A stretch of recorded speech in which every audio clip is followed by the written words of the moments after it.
તો પાકિસ્તાન હવે એટલી હદે હચમચી ગયું છે કે તે સતત રહેણાંક વિસ્તારોને ટાર્ગેટ બનાવી રહ્યું છે। જમ્મુ કાશ્મીરનું ઉરી હોય બારામુલા હોય, आम आदमी की आम जिंदगी और जानी माली नुकसान हो रहा है। इसकी तस्वीर ये पुंछ के करीब एलओसी के उस रिहायशी एरिया से हम आपको दिखा रहे हैं जहां पर एक रात पहले शेल गिरा और इस घर को तबाह करके चला गया। स्प्लिंटर आप देख सकते हैं कि पूरी बिल्डिंग पर लगे हुए हैं। अच्छा ये हुआ कि यहाँ पर उस वक्त कोई भी रह नहीं रहा था, केवल ये चौपहिया वाहन नीचे खड़ा था। इसके देखिए इसको छलनी कर दिया है। इस तरह के मोटार शेल मारे जाते हैं कि वो ना सिर्फ धमाका करते हैं बल्कि उनसे निकलने वाले स्प्लिंटर्स के साथ जो छर्रे निकलते हैं वो उससे भी भीषण और जानलेवा होते हैं।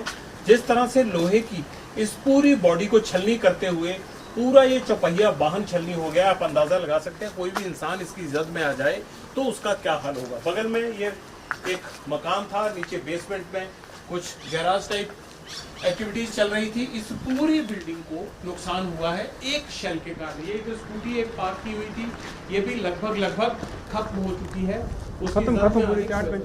ये बिल्कुल देखिए नुकसान का अंदाजा लगाया जा सकता है कि कितने घातक शेल उन लोगों को फेंके जा रहे हैं जिनका कोई कसूर नहीं है, जिन लोगों को इस जंग से कोई लेना देना नहीं है। लेकिन आतंकी घटनाओं को रोकने के लिए भारत ने जो ऑपरेशन किया उस ऑपरेशन से बौखलाया पाकिस्तान साधारण लोगों को, आम नागरिकों को पुंछ में किस तरह से बर्बाद कर रहा है, परेशान कर रहा है, ये उसकी तस्वीर है। बावजूद उसके इन लोगों की हिम्मत है कि ये आज भी कहते हैं कि पाकिस्तान को उसका करारा जवाब मिलना चाहिए। वो जिस तरह से सिविलियंस पर अटैक कर रहा है ये उसकी नीति ठीक नहीं है। उसका झगड़ा अगर सेना से है तो वो सेना से डील करे। आम आदमी की जिंदगी को यूं प्रभावित करके, यूं नुकसान पहुंचाकर अगर पाकिस्तान ये सोच रहा है कि वो हालात को अपने नियंत्रण में करेगा या उस जंग को एक तरह से जीतने की नापाक कोशिश करेगा कि भारत पर ये दबाव आए कि सिविलियंस पर अटैक हो रहे हैं, तो इन लोगों ने कहा है कि हम भारत और भारतीय सेना के साथ खड़े हैं। और इस तरह से सिविल नागरिकों पर पुंछ में या एलओसी के साथ लगते एरियाज में अटैक करने का कोई मतलब नहीं है। इसका जवाब पाकिस्तान को उसी की भाषा में दिया जाना चाहिए।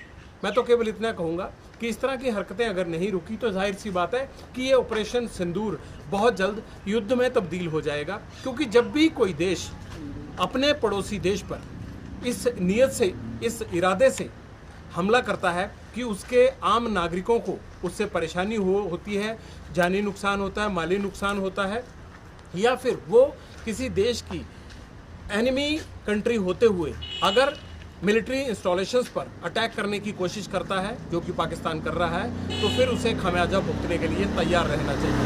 सबसे बड़ा सवाल ये है कि पाकिस्तान इस जंग को रोकने के लिए कोई कदम उठाता है या फिर इस तरह की हरकतों को रोज रात बढ़ाता चला जाता है। ये अब उस पर निर्भर करता है। अगर ये हरकतें ना रुकी तो फिर इनका माकूल जवाब लेने के लिए तैयार रहे। भारत की लड़ाई किसी आवाम से नहीं है, भारत की लड़ाई किसी भी मासूम आदमी से नहीं है, भारत की लड़ाई आतंकवाद से है। भारत की लड़ाई उन लोगों से है जो आतंकवाद को बढ़ावा देते हैं। अगर आतंकी ये घटनाएं ना रुकी, साधारण लोगों के ऊपर ये हमले ना रुके, तो जाहिर सी बात है फिर पाकिस्तान अपनी बर्बादी की तस्वीर खुद लिखेगा। कैमरामैन मनीष उनियाल के साथ Jagvinder Patiyal, ABP news, LOC, Poonch.